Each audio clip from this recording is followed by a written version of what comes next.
All right, everyone. Today we're going to look at our last progressive era screencast. And really what we're going to take a look at today is how the reformers during the progressive era tried to reform problems that they saw with democracy. So if you notice in the background, you see that famous political cartoon called Bosses of the Senate by Joseph Kepler.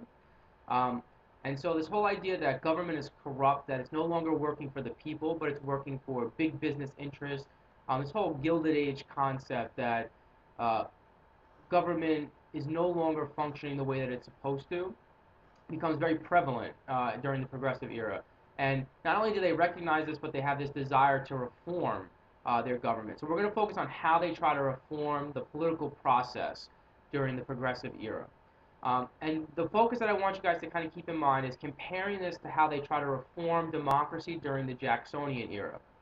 If you notice, the first couple of screencasts, well, at least the first screencast and part of the second screencast, focused on social reforms, you know, prohibition, urban reforms, settlements, all these different problems that are going on socially in the United States. A little bit of economic reform too with working conditions. Um, and if you notice, during the Jacksonian era, those antebellum reform movements are all social reform movements, trying to fix things, problems they see with society. But there's also that democratic reform element during the Jacksonian era, and we refer to it as Jacksonian democracy. So here we're going to look at progressive era reforms compared to the Jacksonian era reform. So for each topic, we're first going to look at what happened during Jacksonian democracy. Then we're going to look at the progressive era, and it's going to be up to you guys to kind of connect the dots and to see the similarities between the reform movements, maybe connections to the social reform movements that happen at the same time. All of this stuff is important in history to recognize and understand, the time period and what's happening in the time period. So the first thing we're going to look at is the Jacksonian era or the concept of universal white male suffrage. Um, this becomes very popular during the Jacksonian era to extend the right to vote to all white men in America. And really how they did this, if you remember, is they eliminate property qualifications. And this is a state-by-state process. It's not a national amendment or a national law that's passed. But they eliminate uh, property qualifications, and this extends the right to vote to a lot of what will be considered the common men of the era that did not have the right to vote before.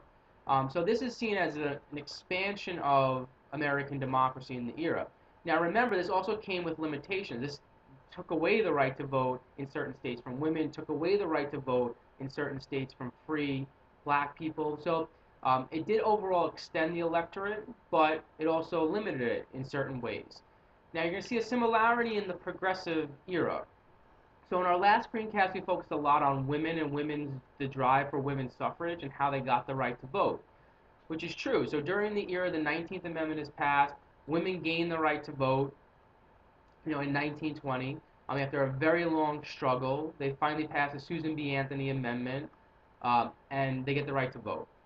And so this doubles the electorate. Huge amount of people who couldn't vote before now can vote. So this is, again, the progressive era is taking the idea of universal suffrage to the next level. We're kind of eliminating gender qualifications and allowing all people in America, quote unquote, to vote. Now, the reason I put universal suffrage and question mark is the progressive era has its own limitations that they're putting on the right to vote. The progressives, although yes, they want, in a lot of ways, they are progressive and they want to extend the right to vote and make social reforms. There are also some other elements to the progressive era. There's racist elements to the progressive era. There's xenophobic elements to the progressive era, and which means there's anti-immigrant sentiment.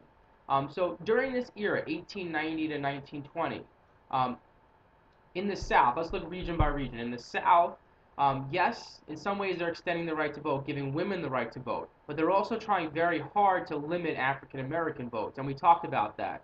So this is still the era of grandfather clauses and poll taxes and literacy tests are all in place, and a lot of states are putting them in place, even further during the progressive era. Now, if you look at the North, where a lot of these things are happening as well, and you have a huge influx of the new immigrants from Southern and Eastern Europe, um, they're also enacting their own tests and their own voting limitations. So the one that they liked the most was the literacy test, because a lot of the immigrants are coming from foreign countries. They can't speak the language, they can't read the language, and so if you can put a literacy test in place, it's going to limit who can vote. Um, so well, again, you see a complexity, just like the Jacksonian era. In some ways, they're extending the right to vote. In other ways, they're trying very hard to limit the right to vote. Um, so again, an interesting situation, an interesting scenario as far as suffrage and voting is concerned. All right. Now, during the Jacksonian era, we called it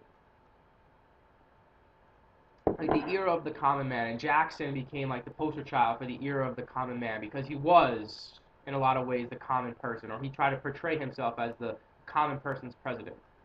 So they eliminated property qualifications for voting in many, many states. This is 1800, the map that you're looking at. By the 1820s, a lot of these property qualifications had disappeared. The other thing that makes it the era of the common man is they attempt to appeal to the common man um, through campaigning, through kind of trying to get common participation in politics. Um, how electors get elected becomes much more direct during the time period. And so they're really trying to cater to the average American during the Jacksonian era and get the average American involved in politics. Um, Now, during the progressive era, what you're going to see is also kind of changes to how people vote and in what fashion, what restrictions or qualifications need to vote, and how things are being changed electorally. So the big change in the progressive era that you're going to see is the adoption of something known as the Australian ballot. To put it in simpler terms, the Australian ballot simply means the secret ballot, which I think a lot of people today think was always the way that people voted. So basically what this means, the Australian ballot or the secret ballot is you go to the voting place, your polling place. The people who work at the polling place provide you with a ballot. Now the ballot has all of the candidates on it that you could potentially vote for. So you have the different candidates. You go to like a private booth, you fill out who you want to vote for, you fold your paper, and then you put it in the ballot box. So it's a secret. Nobody knows who you voted for. You could have voted for any of the candidates. Now, like I said, most Americans, I think, believe that this is always was the way that you voted. It makes sense, right? Um, this was not the way that they voted previously in American history. And we've mentioned it a couple of times in class. But how they used to vote before this is the polling place would not provide you with a ballot. In order to vote, what you would have to do is go get a ballot before the election. And sometimes they would have these hawkers who would like try and sell you the ballots outside of the polling place, or even give you the ballots outside of the polling place. But basically, each ballot that you would get the ballot not from a central location, but from a political party. And the political party would color their ballot. So let's say the Republican Party would be a red. They would give you a red ballot, or the Democratic Party would give you a blue ballot. So they would only put their candidates on the ballot, and you could vote for only their candidates, really. So you basically kind of made up your mind ahead of the election day. Um, and when you walked into that polling place, pretty much everybody knew who you were voting for based off of the color of the piece of paper that you walked into that polling place with. So during the progressive era, they decide this is not the right way to do it. This could lead to voter intimidation. This could lead to people being apprehensive about voting, and so they decide to change it and adopt the secret ballot. Okay, now during the Jacksonian era, Jacksonian democracy, we really talked about this whole idea of popular sovereignty becomes important. Like bringing things back to the common man and letting them have a voice. So if you remember, popular sovereignty was taking an issue directly to the people. So the real issue that we talked about a lot when we talked about popular sovereignty was slavery in the new territories in the West. I remember um, people like Stephen Douglas were big promoters of popular sovereignty, and what they thought was that whether an issue is moral or immoral doesn't matter. What the people want is pure democracy, and that's what should happen. So, like for example, in the territories, they believed that the people should vote, directly on whether they wanted to have slavery or not have slavery in the territory, and whatever the people decided is what should happen. Um, so this whole idea that ultimately power rests within the people, more of like a direct democracy kind of ideology versus the republic, which was established by the founding fathers. This becomes more popular in the 1820s, 1830s, 1840s. Now, what you see in the progressive era, which I think is a direct kind of link to this ideology of popular sovereignty, are some new voting and new reforms as far as legislation and how legislation gets passed. So you see three different reforms: referendum, recall, and initiative. Now, the thing I want you guys to keep in mind: referendum, recall, and initiative, they all happen on the state level, on with state governments on in a state-by-state process. So none of these really exist at the national level, not for Senate or the House of Representatives, but they do exist in a lot of cases on the state level, and they still exist in a lot of states today. Some of them have referendum, some of them have recall, some of them have all three different initiatives. So I want to go one by one and kind of explain how this kind of further democratizes the society or makes democracy more direct in the United States. Because I think that's the goal of these, is to kind of limit corruption, and if they see corruption, to be able to curtail it, and then to bring democracy directly to the people as often as possible. So let's start with referendum. Many, many states have referendum today in the United States, and basically what referendum means is that they're going to let the people vote directly on an issue. So it's very similar to popular sovereignty, this idea. So let's say, for example, they want to pass, a new law, or let's say, they want to put a heavy tax on alcohol, let's say, and they're not going to take the issue with Congress. Congress is not going to vote to kind of pass the law. What they're going to do is make it a referendum. So when you went to the polling place to vote for candidates, sometimes they also have referendums on there. And so at the bottom, they'll give you the question, like, do you want, a 10% increase tax on alcohol? And you vote yes, or you vote no.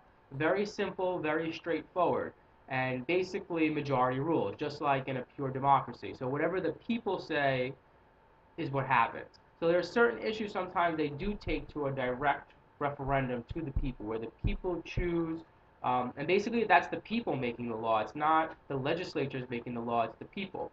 Now, why was this something that was instituted in the progressive era? It's kind of bypassing the legislature. This is the legislature's job to make the laws. So why go past them directly to the people to make a law? They don't really trust their legislatures. During the Gilded Age, they're so corrupt that they feel like sometimes with something important, it's better to go directly to the people and have the people's voices heard, because maybe the legislature is catering to big business, or they're catering to certain lobbyists and certain interests, and they don't really necessarily trust them. Okay, recall again is kind of a situation where um, they're worried about corruption. So recall means that you can remove somebody from office, be it a state senator or a state representative or even a governor in certain cases. Let's say you elected somebody and they're supposed to serve for 4 years, but 2 years into their term, they seem extremely corrupt. They're taking advantage of the people. There's scandals that they've been involved with. What recall allows the people to do is to vote to remove them from office directly. So they have 2 years left, but we can't wait 2 years, and so you have like a recall vote, and you could just take them out of office, similar to a referendum, but this is specifically to take a politician and remove him from office. The last one, called initiative, is when people can directly propose legislation themselves. So if you want to write a law, if you want to write something that you think could become a law, you can propose it directly to Congress uh, yourself. So again, bypassing legislature, because they see legislature as potentially very corrupt. All right, I did have one more slide about an important state senator, Bob LaFollette, but we're running out of time again. So why don't you research him yourself? And I look forward to seeing you guys all in class on Monday.